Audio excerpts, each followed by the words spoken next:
Hello everybody and welcome back once more to Anime Yay or Nay. I am TheOutbackAl. I'm Yin&Jung. I'm Chibi Noob. And I'm Envy Jitters. And we're back with America Month. It's finally time to be the American the Japanese all think we are. But first, well, I mean not first, it's an American show. Yeah, we watched Banana Fish this week. Set in America. Yeah, it's set in America. It's got a lot of American things like drugs and guns and a justice system that doesn't entirely work.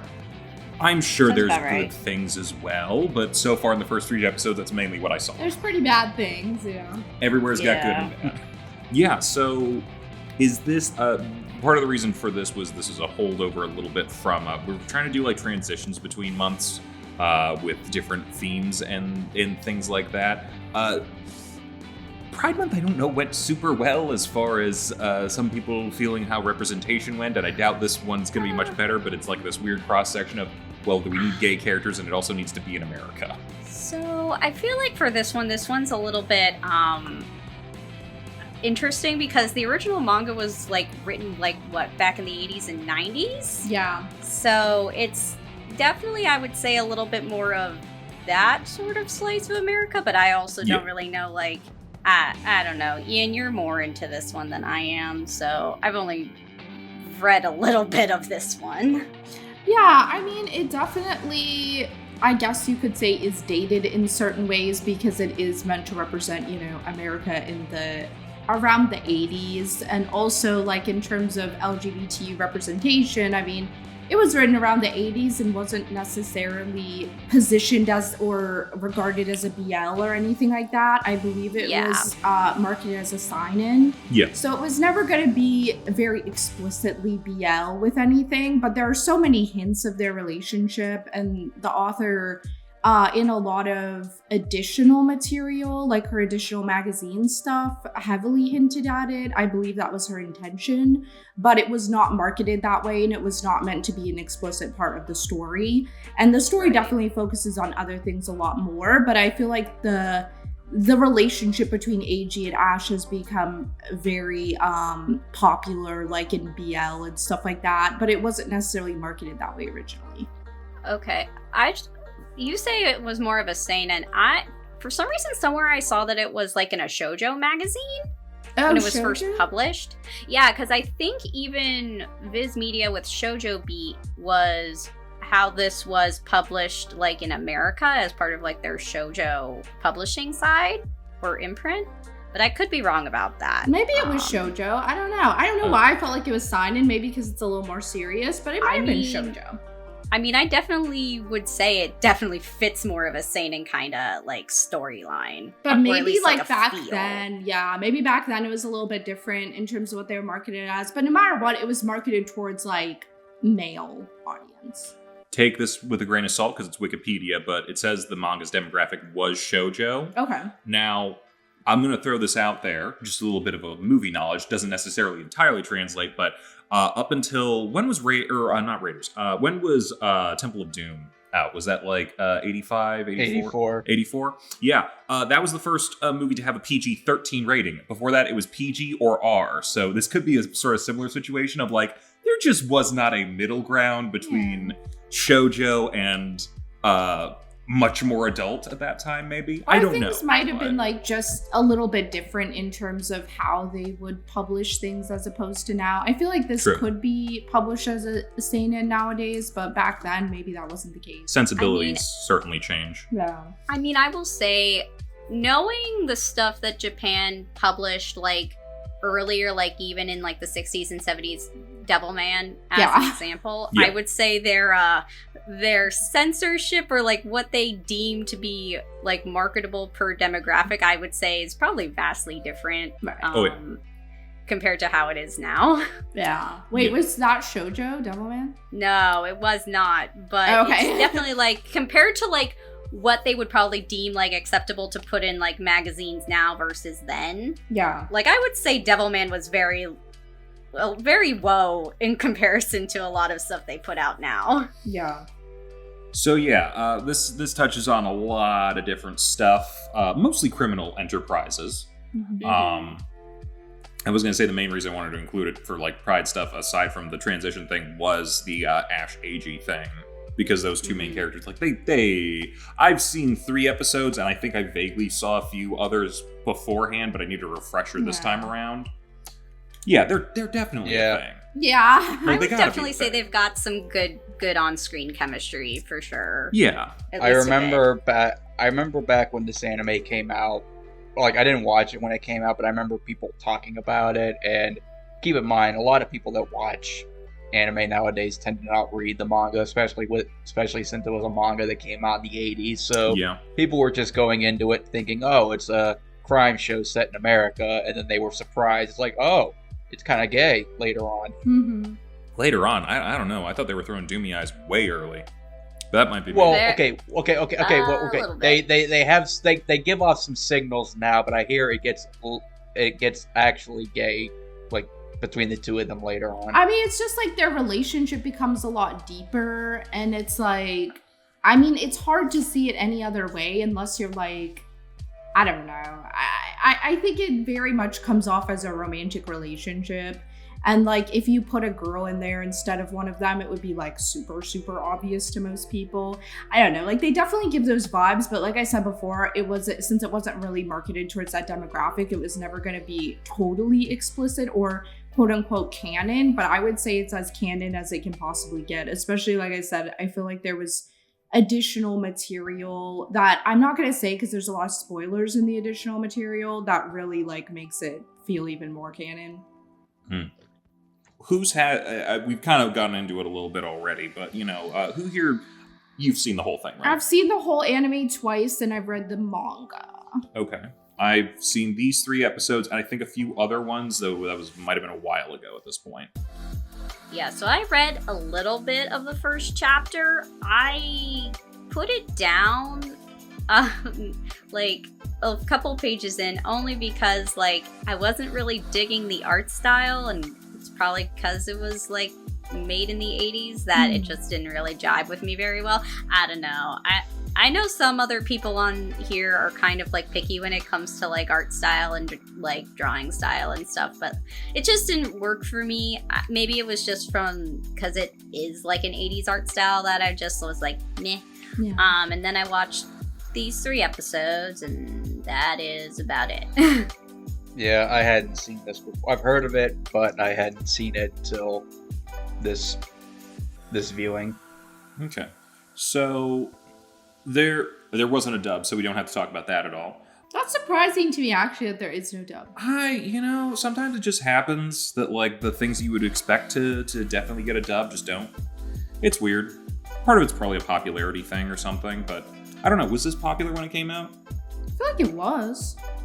It was one of the most acclaimed anime to come out in 2018. So acclaimed doesn't always mean popular. I think it was pretty popular. People are talking about it, I feel like. Okay. Maybe. As far as that art style thing, I got a little bit of like Akira vibes a little bit. Not quite that far, but I kind of hear what you're saying a little bit. And it definitely looks much more different in the manga. Like, I can see what Chibi is saying. Like, I would say, you going off of saying Akira, I would definitely say that's more of the art style that the manga had than this. Like, the anime adjusted it a lot, but you can still see the influence, like you're saying. Yeah. I don't know. I don't mind that. I kind of like some of the older styles. I do too. I like the old style too. It's a little bit more realistic with, like, I guess proportions and face shape and stuff like that. Not that there's something wrong with giant ass anime eyes that we have nowadays, but like sometimes it's kind of cool to see that, like, a little more person looking. You know what I mean? Mm. So yeah, we can go over this.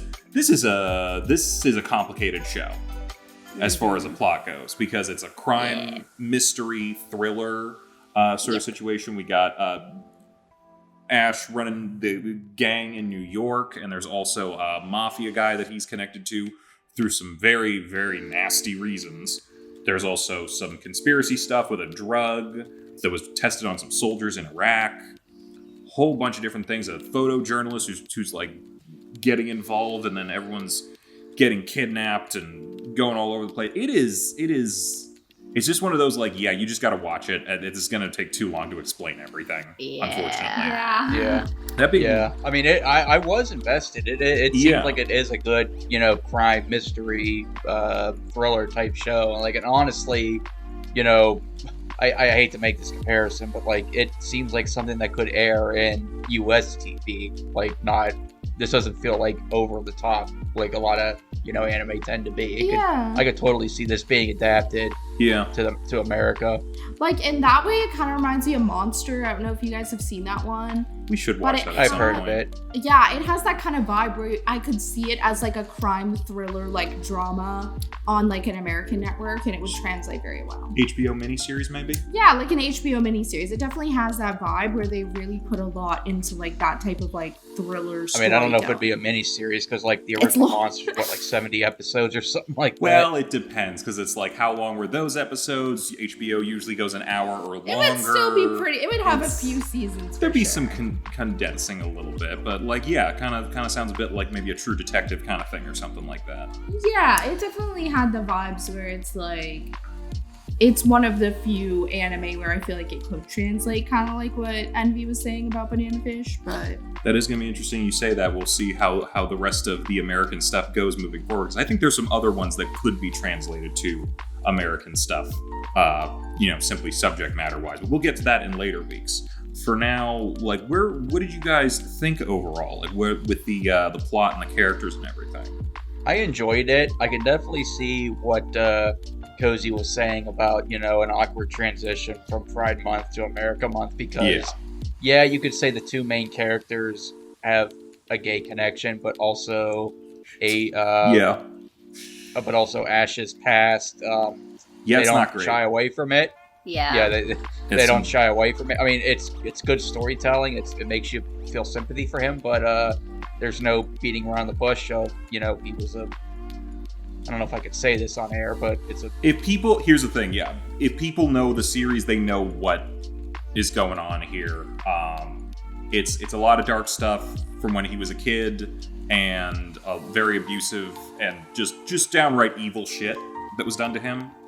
Yeah. So, but this is also very much like one of those like hard R-rated like crime dramas kind of thing of like we're not gonna shy away from just evil shit happens to people all the time. And I think it makes for pretty good storytelling. I don't feel like it gets. I don't remember too well, but I don't feel like it gets too explicit, like to the point where it's like.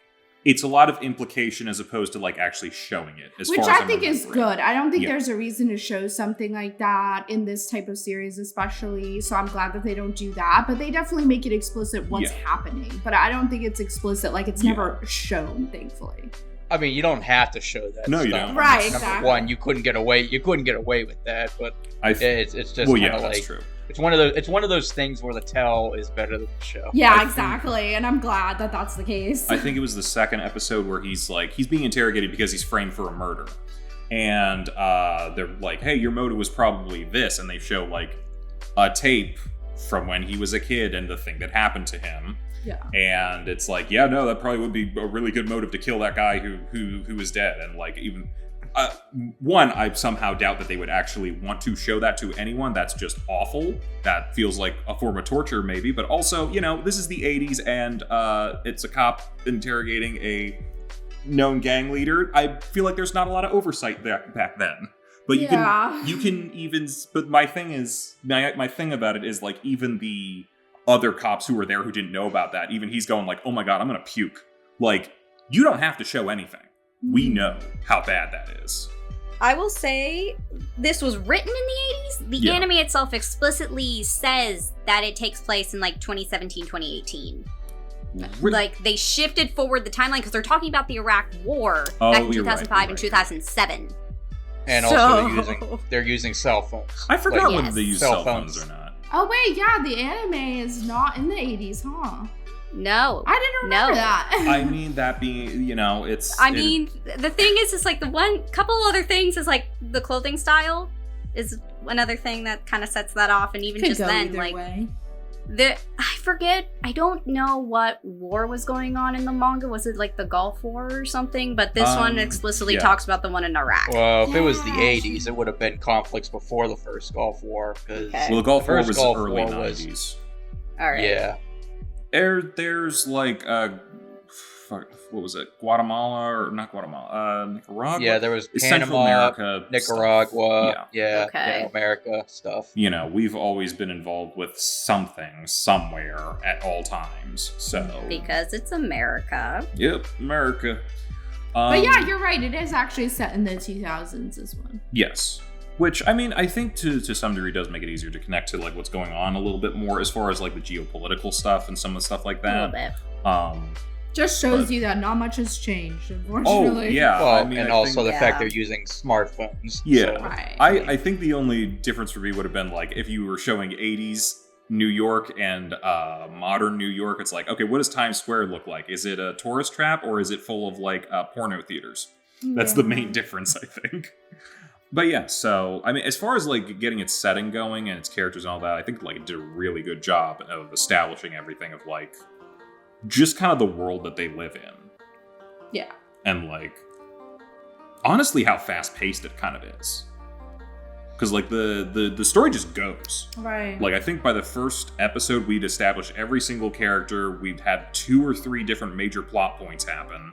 And then like it's just moving. And every single episode seems to end on some kind of cliffhanger of like what's happening. I mean, I kind of feel like that's just sort of like any sort of like crime drama series that isn't like an episodic show, though. No, you're right. I think they gotta we always gotta end on a cliffhanger to keep them coming back for next week over and over and over again, which is good for keeping your audience engaged. But it's also kind of like, oh, can you give them a break for a minute? Like these guys, like in the course of 3 episodes, we've had like 3 kidnappings. Someone went to prison. A couple people were murdered. Like. You're just going, man. A lot has happened, yeah. Not complaining, but I would say I'd be more inclined to pick up the manga at that point, just so I know what happens next. I mean, maybe. But that's just me. If it weren't for the art style, I probably honestly like would have kept going, but that's fair, yeah. I'm trying to think, what stood out to you guys as far as something that you kind of were interested in? I mean, for me, I guess it's similar to what you've already said. Like, the action, I think, is really good. And I feel like the pacing is really good. And the storytelling, I feel like it feels very more realistic and more thriller-like, which I don't see in a lot of anime. At least not done like this well. And I do really like the characters. I feel like a lot of them are, like, Ash, of course, is really sympathetic and an interesting character. So I like following the characters. And yeah, I think the mystery of it and the crime and everything is really, I don't know, it makes for a really engaging plot, I guess. I mean, one thing I learned, like I said, I didn't know much about this series other than crime. I didn't realize banana fish was the actual name of the drug. Like, that's the title. That's the actual, the smoking gun of this series. The actual mystery drug that I guess is, very potent, like more potent than other drugs. So it's going to get people more hooked than, the drug trades were and still are very big. So, quick thing, because I'm seeing on the wiki, it was Vietnam that they were in. Okay. So that makes sense. If it was like the late stage of the war in the 70s, then because if this is set in like 2017, it would have been 10 years since his brother got back. Yeah. So that lines up a little bit better, because if they left Vietnam in like 1985 when it was set, makes sense. Yeah. But what were you saying, Envy? I didn't realize that the title of the show was a reference to the actual drug banana fish. I did not know that. Yeah, they always got like a weird name or a street name because you don't want to call it, like, it's probably more difficult to call it whatever it is. Like LSD is an interesting one where it's like, that is technically the name of it, but it's an abbreviation of like what the chemical name is. Like DMT, MDMA. Yeah, but there's also other names for it on the streets, as if I actually know what that, The drug angle of it is interesting. I'm interested to see like, exactly what it is and what's going on. And like, I mean, I guess it kind of does lean into a little bit of that stuff, because like there's been a lot of conspiracies, and not just conspiracies, but like actually confirmed evidence and like declassified documents of, yeah, there's been a lot of times where the US government or other people have experimented on soldiers in the middle of combat. Yeah. Number of things like that. So this is not outside of the realm of possibilities. Right. Maybe just like, from what I understand that this drug actually is, maybe, I mean, even that kind of, there's been a couple of reported cases of that from certain things, but the kind of question I do have, and Yin, this is a little more towards you, since you've actually seen this twice, you said. Yeah, but it's been a while, so I don't know if I remember. Well, I mean, detail-wise. I don't need to go in like big details because we don't want to spoil too much. But what I tend to find, and this might just be, sometimes when you have a story like this, and I'm usually used to movies, I tend to find that sometimes when they get to the end, they like build up so much, but then the ending usually seems to fall flat because ultimately it can't be as big as what the buildup was. Do you ever notice that sometimes? Yeah, I see what you're saying. Especially with really long-running series, I find that happens a lot. Well, not even with long-running series, because normally most of my experience tends to come from movies and stuff like that. So I feel like movies, it happens a little less if it's well-crafted. That requires it to be well-crafted. I feel like we do tend to remember a lot of the well-crafted ones, but there's a lot of others that kind of like fall off over the years simply because they didn't land a little bit. Yeah. I do think it's hard to have large conspiracies that still make it all feel very majorly impactful in the end. Yeah. How did you feel this went with that? I feel like it did pretty well. I think there's a section in the middle that like falls off a little bit for me. But then I think it definitely comes back in the end. And I think the ending is really good. The ending is one of the best parts of the show, in my opinion. But I think it's more because of the characters than the plot, if I'm going to be honest. Because you connect so much to the characters by the end of it that the ending is very, like, it hits you really hard.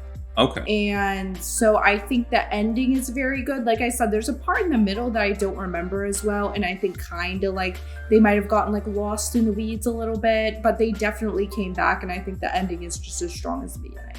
And I think it is satisfying. Okay. So it's not necessarily the happiest of endings, but it's satisfying. I don't think anyone expected a happy ending out of the show. I don't think so. And I think it would have been weird if it was like a totally happy ending. But it ends in a very satisfying manner is what I'm going to say. But once again, I think I remember more about like the stuff that happens with the characters because it becomes like, it's still very plot driven, but the characters I feel like is what you remember and connect to later on. Which is why I think a lot of people, like I said, a lot of fans focus on that relationship between Ash and AG, and it becomes something that, like I said, a lot of BL fans and people like that tend to connect to because it becomes so prominent that that's what you remember a lot of the time is their relationship, you know? Right. How many more times does AG get kidnapped? I don't remember that. That's too detailed for me to remember. Because, like, I think in 3 episodes, I counted at least 2. There might have been probably an extra. At least one more time, if I'd have to say. Oh, if he doesn't get kidnapped one more time. I don't think it's 10. I think it's more than one, less than 10. Less than 10. More than 5? I don't think so, but I can't promise you that. I don't think it's more than 5, though. Okay.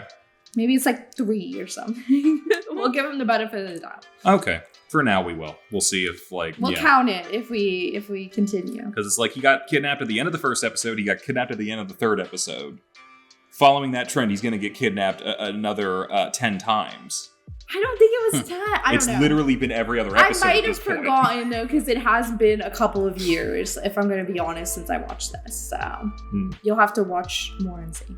Okay. Trying to think what else to talk about here. So we've kind of covered the story a little bit of the characters. How about the side characters? Most of them have been talking about Ash and AG a little bit. How are we feeling about some of the other people? The photographer from Japan, some of the police, the guy who knew Ash's brother, the doctor, those guys. How are we feeling about all of them? Justice for Skip. Oh, yeah. Yeah. God damn. Oh, my God. Yeah, you want to talk about they didn't shy away from, like, some nasty stuff. They killed a kid in this one.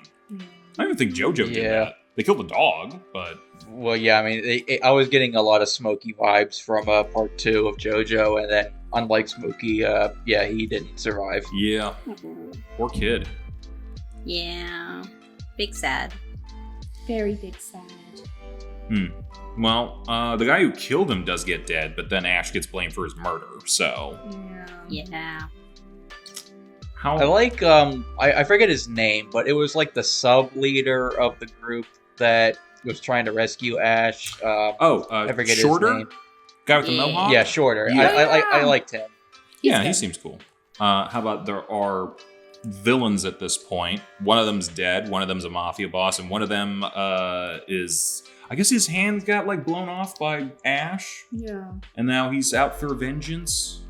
I mean, they're doing a lot, so there's something to be said about, proactive villainy. All I can say is icky. I mean, it kind of makes you wonder, though, if the mafia boss never had any legitimate children, if he was trying to raise a literal street orphan to become his successor. It's a pretty bad way to do it if you're gonna do what he did to him. Yeah. So, I don't know, man. I don't think he was thinking it through. He was too evil. Yeah. The shame is that we don't get, like... I guess this isn't really an issue. Like, we're getting a lot of plot. We're getting a lot with Ash and to some degree, AG. Some of the side characters getting thrown to the side a little bit, though. I feel like the person we've gotten to know the most is Max, the cellmate, who also knew his brother. Oh, yeah. And it's like... I did feel a little bit like when he showed up, it was like, oh wow, everyone's connected to everybody in this, despite the fact that this is one of those populous cities in the United States. So true. But still, I guess it works for your story to keep everybody nice and connected. Yeah. He seemed cool. I do like him. Yeah, I like him too. And which makes me worried he's going to die before the end. Probably.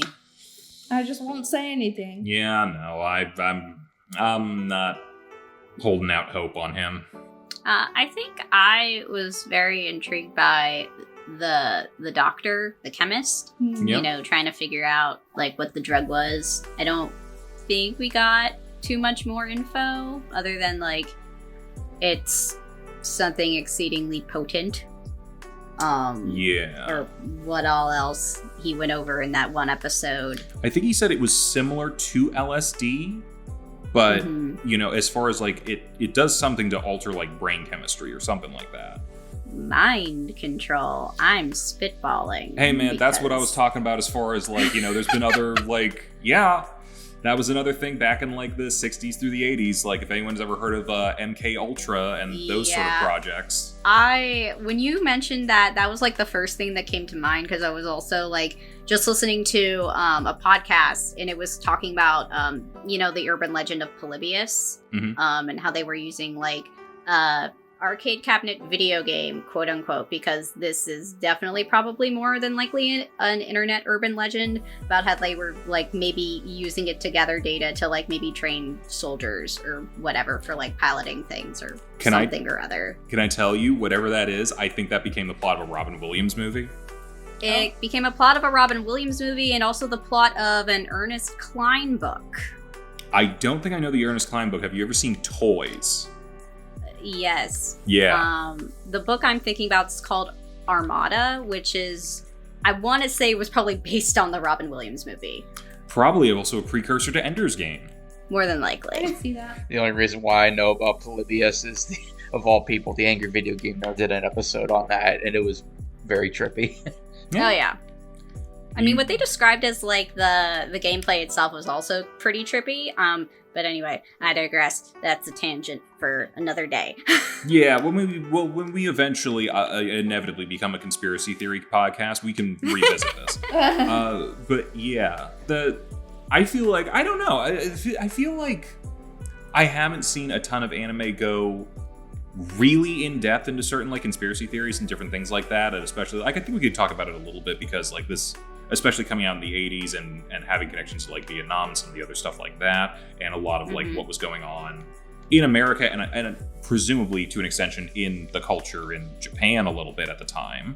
I think it's not often that you see these sort of subject matter and themes and sort of stuff, like, really portrayed in anime, or at least done well. I've certainly seen plenty of times where they'll do lip service to certain things and it'll ultimately kind of be a little disappointing, but this actually seems like a full-blown conspiracy that actually seems to not only have some legs, but, like, is actually interesting.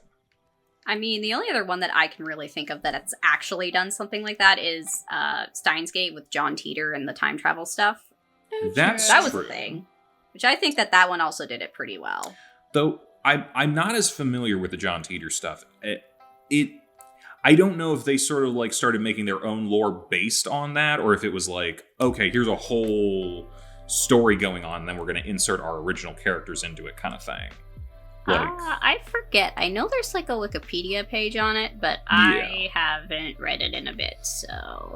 Yeah, because like you guys were saying that you think this could be an American adaptation of something, like, I don't mean to keep going back to like HBO series and that, but like we are have been in quite a revival of like 80s type media and stuff like that, whether it was Stranger Things or the Goldbergs, or like I'm specifically thinking of HBO doing Chernobyl, which probably came out at the worst time during like the early pandemic. Like, here's something super depressing in the middle of super depressing times, but like it was popular though. I mean, it was the new thing right then, and everyone had off work essentially.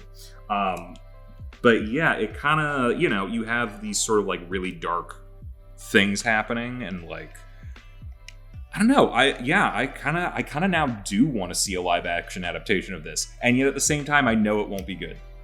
Yeah, somehow, some way, they'll ruin it.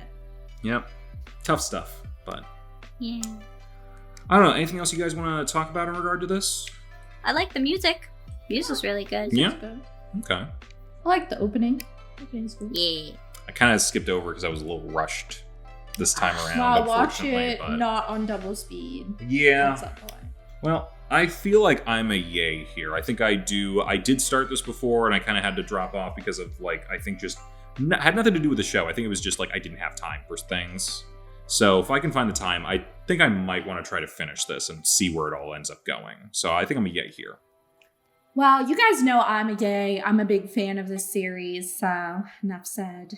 I'm somewhere between like a light yay and a yay. I like what it's doing, and if my brain has motivation to watch, I would probably still continue. But, yeah, my brain never has motivation for anything, so... Yeah, I'm kind of with you, GB. Yeah, I'm a yay too. But yeah, like it's also, I would like to continue watching it, but free motivation. So, but yeah, it's definitely, I do recommend the show. It does seem like it's a good crime thriller type show. Okay, well, with all that, we're starting out America Month pretty strong, I think, overall, as far as interesting plots and things like that. So, what are we watching for the rest of the month? We got a couple things for you. I think it'll be pretty interesting. First off, for next week, the week directly following July 4th. So we were kind of throwing around some different ideas of like what to throw in here, because there's not as many American kind of like anime that I was hoping for. But then Envy, you brought up, hey, there's this movie that's now it's its 20th anniversary, so we might as well watch it. Next week we're doing Team America World Police. If you don't know what that is, the creators of South Park made a movie with puppets about international terrorism and the United States' response to it. It's fucking insane. And yes, it is. Definitely not for everybody, but I fucking love it. So we're watching that and talking about it next week. After that, we're going to be going back to some more anime type stuff. We're going to do Black Lagoon, which has a whole bunch of Americans committing piracy.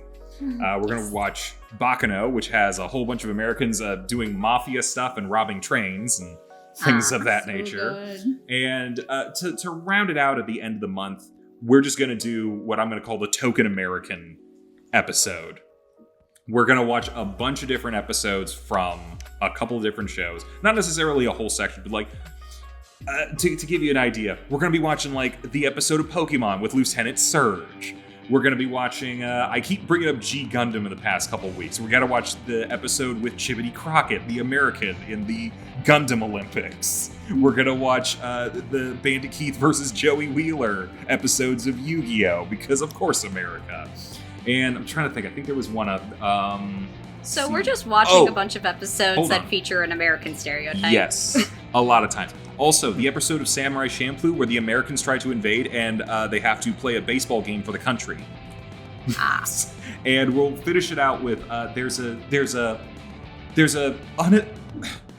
Super Sentai series called Akiba Ranger, which I think is a bunch of Super Sentai fans who become a Super Sentai team. And during their second season, they fight the American Powerful Rangers. So, I want to watch a Super Sentai show where they actually fight the Americans. Yeah. It's just too weird not to want to do. So, yeah, come back for Team America, come back for Black Lagoon, come back for Bakano, and come back for the insane grab bag we're going to have at the end of the month. Hope you enjoyed watching, and hope you keep coming back to enjoy more stuff with us. We'll see you guys next time. Bye-bye. Bye!